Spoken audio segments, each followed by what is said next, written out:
এ বাবা, এত কিছু করেও তাহলে মাল্টিপ্লেক্সের অডিয়েন্স সবচেয়ে বেশি রঘু ডাকাত দেখলো তৃতীয় সপ্তাহে? মাল্টিপ্লেক্সের অডিয়েন্স না, কিছু জনের এটা অবশ্য বক্তব্য না যে এখন বাংলা সিনেমার কোনো একটা প্রচেষ্টা, সেটা যদি লার্জার দ্যান লাইফ কিছু হয় তাহলে শহরতলির অডিয়েন্স নাকি সেটাকে ছুঁড়ে ফেলে দেয়, নাকশিট করে দেখে না।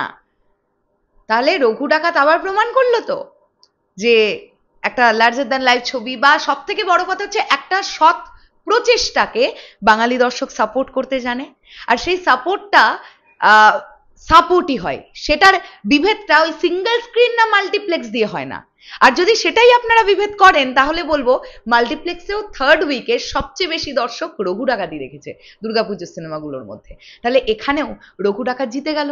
সিঙ্গেল স্ক্রিনে তো জিতেই গেল, ছেড়ে দিন, সিঙ্গেল স্ক্রিনে সবচেয়ে বেশি কালেকশন রঘু ডাকাত করেছে, এটা নিয়ে কোনো ডাউট নেই, আমি তো রাখছি না কোনো ডাউট। মাল্টিপ্লেক্সেও রঘু ডাকাত জিতলো। হ্যালো এভরিওয়ান, আমি পৌশালী, চলে এলাম আরো একটা নতুন ভিডিও নিয়ে। আশা করছি তোমরা সকলে খুব ভালো আছো।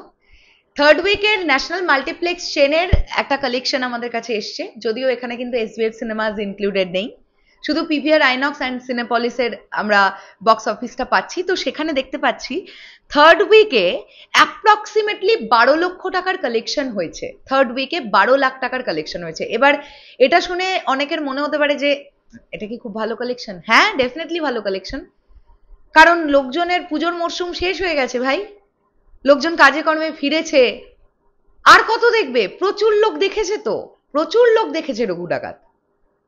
সেখানেও তো আমি কেন বললাম যে রঘু ডাকাত মাল্টিপ্লেক্সেও সবচেয়ে এগিয়ে আছে। আমরা দেখি রক্তবীজ 2 এখানে দেখতে পাচ্ছি আমরা অ্যাপ্রক্সিমেটলি 10 লাখ রুপিজের কালেকশন করেছে থার্ড উইকে। আচ্ছা, দেবী চৌধুরানী করেছে 62 লক্ষ টাকা, সরি 6 লক্ষ টাকা, টোটালে 62। আর যতকাণ্ড কলকাতাতেই অ্যাপ্রক্সিমেটলি 10 লক্ষ টাকা করেছে থার্ড উইকে। টোটাল কি দাঁড়াচ্ছে? টোটাল দেখতে পাচ্ছি আমরা রঘু ডাকাত 2 কোটি 14 লক্ষ টাকা অ্যাপ্রক্সিমেটলি, রক্তবীজ 2 1 কোটি 84 লক্ষ টাকা,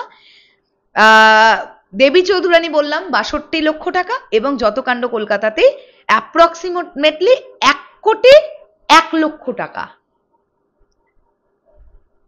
তো এখান থেকে দাঁড়িয়ে যদি আমরা নাম্বারিং দেখি মাল্টিপ্লেক্সের দিক থেকে, তাহলে 1-এ আছে রঘু ডাকাত, 2-এ আছে রক্তবীজ 2, 3-এ আছে যতকাণ্ড কলকাতাতেই, এবং 4-এ আছে দেবী চৌধুরানী। এইটা আবার প্রমাণ করে দিল এই বক্স অফিসটা যে কুটকাচালি করে বা বেকার কন্ট্রোভার্সি ক্রিয়েট করে আসলেই কোনো লাভ হয় না। প্রোডাকশন হাউসগুলোর যারা এটা করলো বেসিক্যালি তাদের আসলেই বোধহয় টার্গেট ছিল যাতে রঘু ডাকাত না চলে, রঘু ডাকাত না চলে যেন তাদের সিনেমাটা চলে।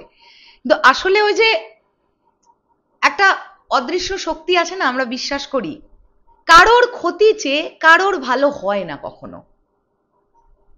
একজনের ক্ষতি তুমি চাইছো, দিন শেষে গিয়ে তোমার তো ভালো হতে পারে না, এটাই তো নিয়ম।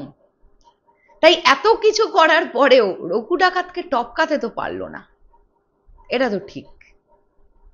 তো এবছর দুর্গাপুজোর সবচেয়ে বেশি ব্যবসাটা কিন্তু রঘু ডাকাতি করলো। যদিও এক্সপেক্ট করেছিলাম আরেকটু বেটার বিজনেস হবে, সেটা হয়তো হয়নি, বাট রঘু ডাকাত 1 নম্বর পজিশন হোল্ড করছে এবার দুর্গাপুজোয়।